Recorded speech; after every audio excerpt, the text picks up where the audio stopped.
కోటి ఇంకోటి. ఆంధ్రప్రదేశ్ లో అధికార పార్టీ ఆంబోతుల ఇష్టారాజ్యం. ఇప్పుడు నువ్వు ఏమన్నా? అధికార పార్టీ ఆంబోతుల ఇష్టారాజ్యం సభ్య సమాజాన్ని నివ్వెరపరుచుతోంది.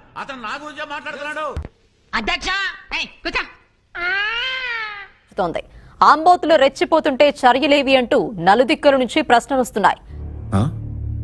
సరిపోయింది, హీరోలను కొట్టుకుని కమెడీని చంపేసినట్టు నా మీద పడతారేంటి?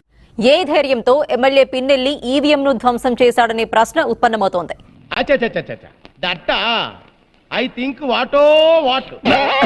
ఈవీఎం ధ్వంసం ఘటనలో పిన్నెల్లితో పాటు మాచర్లకు చెందిన తురక కిషోర్ అనే ఆంబోతు కూడా ఉన్నాడు. సరిపోయారిద్దరూను. సాగుతుంది మీకు అలాగా. గతంలో కిషోర్ మాచర్లలో టీడీపీ నేతలు బోండోమ, బుద్ధ వెంకన్నలపై క్రూరంగా దాడికి దిగాడు. సిటీలో ఉన్న గుండాలు, రౌడీలు మొత్తం స్క్రాప్ ఇక్కడే ఉందేంట్రా? వారిని వెంబడించి చంపేందుకు ప్రయత్నించాడు. ముచ్చట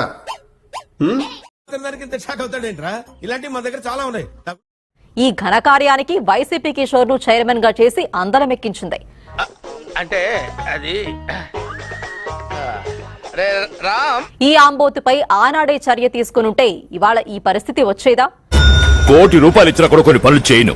వాటిలో మొదటి పని చివరకు ప్రశాంతంగా జరగాల్సిన ఎన్నికలను కూడా అపహాస్యం చేశారు. నువ్వు ఇంతకు మించి దిగజారవన్న ప్రతిసారి యు ప్రూవ్ మీ రాంగ్. సాక్షాత్తు మాచర్ల ఎమ్మెల్యేనే పోలింగ్ కేంద్రంలోకి వెళ్లి విధ్వంసం చేశాడు. అనుచరుడుగా తిరుగుతున్న రౌడీలను వెంటేసుకుని నానా రభస చేశాడు. ఎన్నికల సామాగ్రిని ధ్వంసం చేశాడు. భయపెడతాం మా రాజకీయం అంతే. ఆ దుర్మార్గుడి పాపం సీసీ కెమెరా సాక్షిగా బట్టబయలైంది. పైన దేవుడు అనేవాడు ఒకడున్నాడు రా, ఆడని సంగతి చూసుకుంటాడు. పట్టపగలే ప్రజాస్వామ్యాన్ని చెరబట్టిన మాచర్ల ఎమ్మెల్యే పిన్నెల్లి అడ్డంగా దొరికిపోయాడు.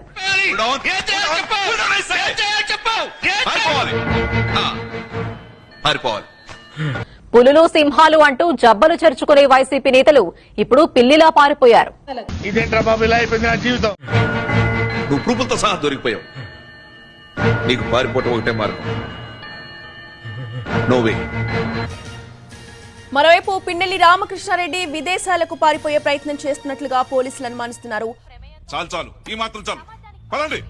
హైదరాబాద్ నుంచి నేషనల్ హైవేపై 65 మీదుగా పారిపోయేందుకు ప్లాన్ చేసినట్లుగా గుర్తించారు. నేను ఇంకా పోలేదురా, అప్పుడే ఏడుస్తావేంటే? హైదరాబాద్, ముంబై నేషనల్ హైవేపై పిన్నెల్లి వాహనాలను వెళ్తున్నాయన్న సమాచారంతో ఏపీ పోలీసులు వాటిని ఫాలో అవుతున్నారు.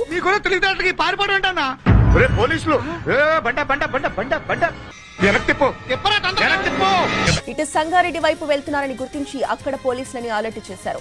దీంతో రుద్రారం దగ్గర కారుని పట్టుకునేందుకు ప్రయత్నించినట్లుగా. తొందరగా కార్యక్రమాలు దిగు, మారకపోతే ఆ కారులోనే కర్మకాండ జరిగేస్తుంది.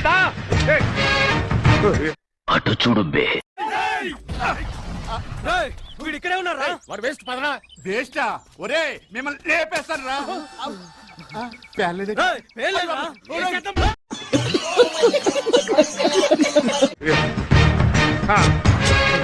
నమస్తేనా? నీ అవస్థ చాలా అవసరమయ్యా. Is it false or right? అది ఫేక్గా, అది కంక్లూజన్ ఎవిడెన్సా కాదా ఆలోచించాలి కదా. వచ్చాడమ్మా ఉచిత శేఖరుడు. ఇది డైరెక్ట్గా తెలుగుదేశం అధినేత కొడుకు అయినటువంటి లోకేష్ ట్విట్టర్లోకి ఎట్లా వెళ్ళింది? ఏం పాయింట్ పెట్టావన్నా, సూపర్.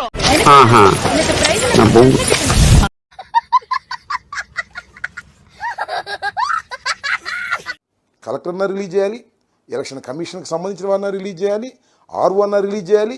రిలీజ్ చేయకోకుండా వారికి ఎలా చేరింది అంటే కూసేగాడిది వచ్చి మేసేగాడిదని సెడదే సార్. అదే ఇక్కడ ఏదో కుమ్మక్కు జరుగుతా ఉన్నది అనేటువంటి భావన చాలా స్పష్టంగా అర్థమవుతా ఉన్నది. నీ ఒపీనియన్ ఓడరా అడిగిండు, మాకే నీ మీద ఒక ఒపీనియన్ లేదు. అంటే అధికారులు, ఎన్నికల కమిషన్ ఉన్న అధికారులు, తెలుగుదేశం పార్టీ వారు కలిసి కుట్ర చేస్తున్నారేమోననేటువంటి అనుమానం కలగటం, ఫేస్ చూస్తేనే ఏదో ఫ్రాడ్ చేస్తున్నాను ఫేస్ వాడు సహజమైనటువంటి అంశం. ఒకవేళ అది నిజంగానే జరిగిన సంఘటన అనుకోండి, చట్టం తన పని తాను చేసుకుంటుంది, దానిలో ఏ విధమైన తప్పిదము లేదు. మేము అగరబత్తి కాదు, నిన్నెవడు అడిగాడు? చివరికి అన్న బతుకు అర్థం అయిపోయింది. బండి లంక వ్యక్తి నేను అక్కడ దాక్కుంటాను. చూద్దాంలే. చూడటం కాదండి, మీరు చెయ్యాలంతే. సరే మీరు ట్రై చేస్తారన్నారంటే అది ఓకే అయిపోయిన